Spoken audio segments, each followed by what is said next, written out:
Beyonce has dropped the Renaissance Act 2. Cowboy Carter. I'm here to tell you to like it. I'm not here to tell you to dislike it. Cowboy Carter has a story. Beyonce said this took 5 years to make, and I can see it. I understand it. This was supposed to be Act 1, but because of the pandemic, Beyonce released the house music so people can dance. And in retrospect, I actually think that that was part of God's plan. Renaissance Act 1 became the house music. Renaissance Act 2 became the country music. Beyonce says that this is not a country album. This is a Beyonce album. While I totally understand what she means by that, I definitely want y'all to understand that this album is rooted in country. And this journey that she pieced together, brilliant.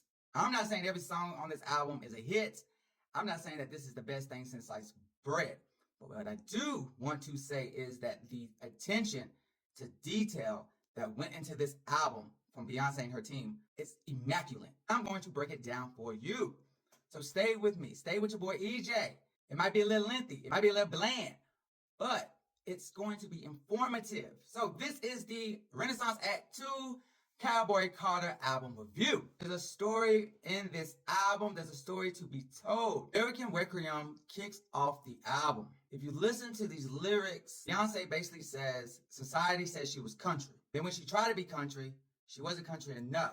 She got roots of Louisiana. She is Texas, Bama. Country runs through her blood. In this song, Beyonce is telling the struggle. She's talking about the rejection and the betrayal of the country community back in 2007 when she tried to impact country with Daddy Lessons. Beyonce didn't forget. And this opening number tells the story of just what she felt, the anger, the emotion, the rejection. This song basically saying, I'm taking back what's mine. I'm going to do what I set out to do years ago. I'm going to deliver this country album. I'm going to deliver this album with country elements, signify and identify that I am country and I can be country. Now, very next song off this album is Blackbird. It's iconic in itself, one of the Beatles' most iconic songs.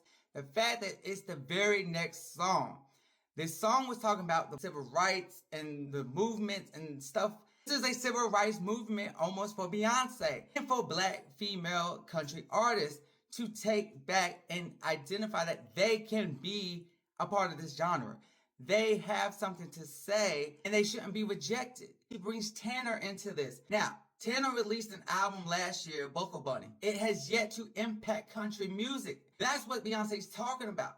Doing this song with Tanner on Blackbird, it signifies so much more than what I can even say in this video. It's the movement for Black country artists, especially Black women, that they can be a force. It's absolutely brilliant that this is the second track on the album. The introduction of the album is Beyonce telling the story about the rejection. She's going to reclaim it. Then she says, I'm going to claim it. Well, I'm going to tell you my past, and I'm going to tell you where the roots came from.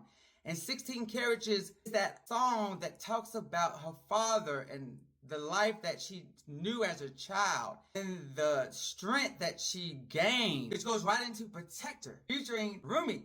She now says, I'm going to take what I learned and I'm going to pass it and instill it into my kids. And we're going to keep this legacy going. Even though she knows that they will find their own path and they will do what is meant for them, the opening 4 tracks are phenomenally placed, brilliantly executed. I love this. We did get a couple of interludes, but the one I want to point out is the one, Smoke Hour with Willie Nelson. Willie points out, if you don't like what you hear, go to the jukebox. Where the jukebox was the original way that Billboard gauged the popularity of country music. The amount of plays that were on each jukebox was calculated and sent in, and that's how Billboard determined what was the most popular country songs when it first came about.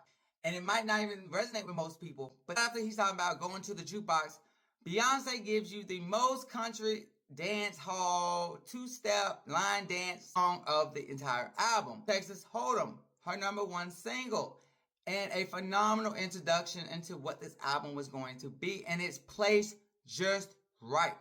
This takes Beyonce telling you her story, her past, where she gets her strength, and brings you to Cowboy Carter. Beyonce delivers the first country song of her sound. It gives you the line dance of the traditional country. This is just the beginning of the story. This moment in the album that Beyonce recognizes and gives praise to the icons before her. And this particular one is Dolly. Bodyguard. The song title is significant because Whitney's I Always Love You is Dolly's song from the Bodyguard soundtrack that became so popular that most people don't even know Dolly originally wrote it and sung it. But Beyonce gives back, then goes and does Jolene. Beyonce changes majority of the lyrics in this song, Jolene, and she makes it her own. She gives it that Louisiana, Creole, Alabama, Texas flavor. It's executed very well. Dolly has given her approval. After giving a shout out to Dolly, Beyonce returns to her story and she delivers The Daughter, which gives you some very intimate lyrics of how Beyonce is cold like Titanic water. If you cross her, she's like her father. She's ending the storytelling of how she became who she is, and she now delivers the first Beyonce sounding, country infusing, redefining sound. And she raps on the track. I always said I wanted ActII to be a rap album, but I don't even need it to be the rap album because she's rapping throughout this album. All of these sounds that Beyonce is choosing to use rooted in black music, rap, R&B, hip hop, folk, blues, country, opera, dance. It's all here. And that's the significance of this moment of the transition from Daughter to Spaghetti. This is the moment Beyonce chooses to say, this is my sound. This is the country I want to do. I've seen so many different folks talk about this album's not country. This is not country. Beyonce's not the first to do country music. There's other black artists that came before her. And y'all are absolutely right. There are other black artists that came before Beyonce. Darius Rucker, Kane Brown, Jimmy Allen. They all have significant and impactful success. But they chose to color inside of the line. They chose to conform to what society said country music is and what country music was and what country music should be. And Beyonce didn't. And that's the significance of this album and why people are saying she took back the sound. She took back the genre. She renovated, she elevated, she redefined. This is what the moment is about. And it starts with the song Spaghetti. The very first part of the song, she starts rapping. This is not traditional in country. That's what Beyonce wants to do. She wants to color outside the lines. And that's exactly what she does. And so Spaghetti, it's beautifully executed. It is a treasure. It's the turning point of where this album, talking about her past, it celebrated the icons before, and now it becomes the Beyonce story.